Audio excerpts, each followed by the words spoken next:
Assalamualaikum sahabat. Siapa di antara kalian yang pernah memakai aplikasi Paytrend? Oke, nggak ada? Serius?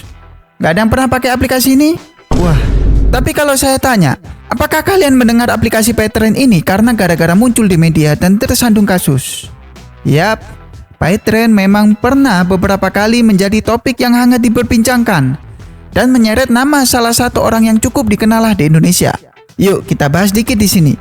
Sambil ditemani segelas kopi atau teh, kita tekan dulu tombol subscribe dan like-nya. Saya doakan semoga kalian orang-orang baik di sini mendapatkan rezeki yang berkah dan halal. Dan kalau ada urusan yang bikin kepala pusing, semoga bisa diselesaikan dengan cepat dan mudah. Bagi kalian yang belum tahu apa sih Paytrend itu? Nah, Paytrend adalah nama sebuah aplikasi yang menyediakan layanan pembayaran online seperti tagihan rutin, bayar BPJS, pembelian pulsa elektronik hingga top up. Selain itu, fitur-fitur Paytrend juga mendukung transfer dana antar bank. Juga bisa menerima kiriman uang dari luar negeri.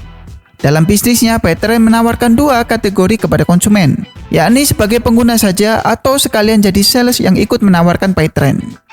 Aplikasi Paytrend sendiri merupakan produk fintech dari perusahaan Paytrend Asset Management atau PAM yang didirikan oleh Jam'an Nur Khotib Mansur alias Yusuf Mansur pada tahun 10 Juli 2013. Dan PT PAM ini berada di bawah naungan perusahaan Veritra Sentosa Internasional. Sebenarnya apa yang ditawarkan oleh Paytrend ini menarik loh. Bertujuan memberikan kemudahan dalam hal pembayaran online bagi penggunanya. Ini langkah yang sudah tepat. Kita membuat produk yang problem solving dan bakal diminati oleh banyak user. Lalu, kenapa Paytrend saat ini jadi bisnis yang gagal total? Kira-kira apa yang salah dari Paytrend? Oke, yang pertama, kita lihat tujuannya sudah bagus. Target pasar juga sudah jelas untuk user-user yang suka cashless. Apalagi zaman sekarang, pembayaran cashless sudah menjadi tren pasar. Nah, sekarang kita lihat kualitas produk yang ditawarkan. Kalau dilihat lebih detail, ternyata aplikasi ini terlalu banyak bug dan error. Mulai nggak bisa login sampai pas transaksi suka error terus. Ya jelas, ini membuat kesal para penggunanya. Dan kalau masalah ini nggak bisa teratasi dengan baik, user pasti akan menghapus produk ini dan meninggalkan kesan yang buruk. Jadi nggak heran kalau aplikasi ini sekarang dapat rating yang rendah di Google Play Store. Oke, sekarang sudah jelas ya. Salah satu problem utamanya yaitu ada pada produk. Karena ini berbasis IT, tentu saja ada yang salah. Eksekusi antara pimpinan dan divisi programmer yang membuat coding produk aplikasi tersebut. Baik back-end maupun front-end-nya terkesan masih amatiran. Nggak bisa menyelesaikan error pada aplikasi tersebut. Padahal masalah ini sudah muncul dari awal dirilis sampai sekarang. Itu programmernya ngapain aja ya? Anak magang kali. Ajarin dong sepuh. Nah, kalau produknya sendiri sudah bermasalah, lalu ngapain kita promoin? Hasilnya ya jelas bakal zonk, malah buang-buang duit, hilang begitu aja. Sayang sekali ya, ide dan tujuannya yang sudah bagus tidak dapat dieksekusi dengan baik.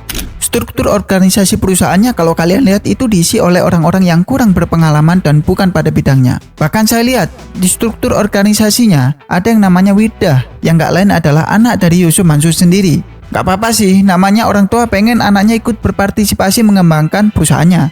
Tapi jangan langsung dapat posisi jajaran direksi dong. Padahal pengalamannya nggak ada. Terus background Yusuf Mansur ini kan motivator. Sedangkan perusahaan yang dijalankan ini berbasis IT, yang saya yakin Yusuf ini nggak ngerti sama sekali tentang coding, development produk, analisa pasar, pemasaran produk, legalitas hukum, dan lain-lain.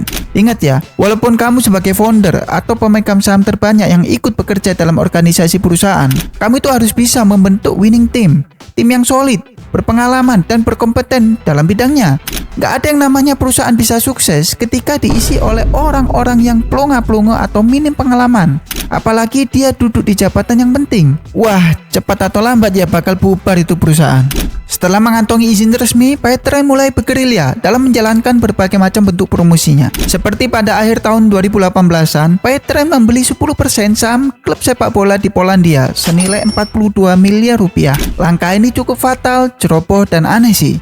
Ngeluarin duit sebegitu besarnya tapi tidak tepat sasaran dan itu terbukti gagal. Mengingat ceruk pasar Paytrend kan wilayah Indonesia. Mending fokus dulu di wilayah itu. Malah pasang iklan di liga yang nggak ada peminatnya. Beda kalau misalnya beli saham di salah satu klub sepak bola di Inggris yang memang merupakan liga terpopuler sedunia. Tapi sekali lagi ya, kalau kita ada budget untuk promosi produk kita, untuk mengenalkan produk kita, pikirkan baik-baik jangan sampai salah langkah. Daripada buat beli saham klub sepak bola, Mending dananya buat sosialisasi produk, gandeng influencer Indonesia, gencar bikin event, bikin promo yang menarik via aplikasi tersebut. Masih banyak cara yang bisa kita pakai untuk mendapatkan user sebanyak mungkin. Ya, itu bisa dilakukan kalau memang dipegang oleh orang yang tepat. Dan kesalahan yang terakhir adalah tidak bisa mengelola keuangan perusahaan dengan baik. Paytrend ini dibentuk dengan modal dasar 25 miliar, termasuk 10 miliar modal disetor. Adapun pemegang saham terdiri dari Yusuf Mansur dengan modal disetor 8 miliar. Hari Prabowo dan Deddy Nurtiawan masing-masing setor 1 miliar. Dengan duit segitu seharusnya sudah lebih dari cukup untuk membangun usaha startup. Asalkan digunakan dengan semestinya, diperhitungkan dengan tepat. Karena jenis usaha ini justru akan memakan modal lebih banyak lagi ketika masuk pada tahap pengembangan dan penetrasi, seperti halnya pada Gojek dan Tokped. Lalu sekarang salah siapa ketika modal yang digunakan sudah menguap begitu saja? Bayangkan, sudah 4 tahun perusahaan tersebut berjalan, Paytrend ternyata belum mengantongi izin resmi dari OJK. Sampai pada Oktober 2017, Paytrend harus rela dibekukan oleh Bank Indonesia. Walaupun setelah itu di tahun 2018-an, akhirnya Paytrend secara resmi terdaftar di Otoritas Jasa Keuangan. Dengan segala macam carut-marut, kekacauan internal yang terjadi, gak heran kalau Paytrend ini gulung tikar setelah 11 tahun berlayar. Dan pelayarnya itu pun cuma diam di tempat, di pelabuhannya saja muter-muter selama 11 tahun.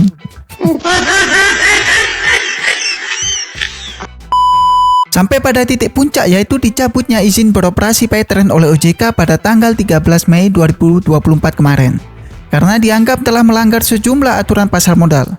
Usut punya usut, dengan kondisi perusahaan yang sekarat, ternyata dalam 3 tahun terakhir Yusuf Mansur berusaha menjual Paytrend kepada investor. Tapi ya jelaslah, mana ada investor yang mau meminang perusahaan tersebut. Dilansir dari situs OJK, setelah melakukan pemeriksaan secara intensif terhadap perusahaan Veritra Sentosa, ditemukanlah sejumlah pelanggaran, mulai dari kantornya nggak memiliki pegawai yang bertugas menjalankan fungsi manajer investasi, tidak memenuhi komposisi minimum direksi dan dewan komisaris, tidak memiliki komisaris independen, dan masih banyak lagi. Coba dilihat lagi, kantornya nggak ada, data pegawainya nggak jelas. Lah, kok malah mirip perusahaan penipuan investasi bodong ya? Menurut opini saya, dengan dicabutnya izin Paytrend sudah menunjukkan bahwa Paytrend ini memang nggak memiliki kapabilitas yang cukup untuk mengelola investasi. Itulah akhir kisah dari aplikasi Paytrend yang sebelumnya digadang-gadang oleh Yusuf Mansur dapat menjadi aplikasi pembayaran nomor 1 di Indonesia. Tidak banyak yang bisa diceritakan tentang Paytrend dan tidak ada pencapaian yang istimewa selama ini. Tapi kita bisa jadikan pelajaran yang sangat berharga, kita ambil hikmahnya dari Paytrend ini.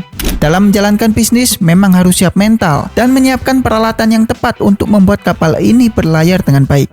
Kita nggak bisa menjalankan bisnis dengan sempurna, apalagi bagi yang baru memulai bisnis. Tapi setidaknya kita bisa meminimalisir kesalahan-kesalahan yang ada dengan melihat dan belajar dari pengalaman orang lain.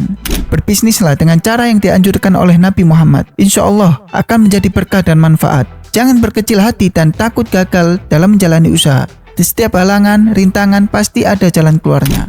Tetap semangat dan sukses ya sahabat.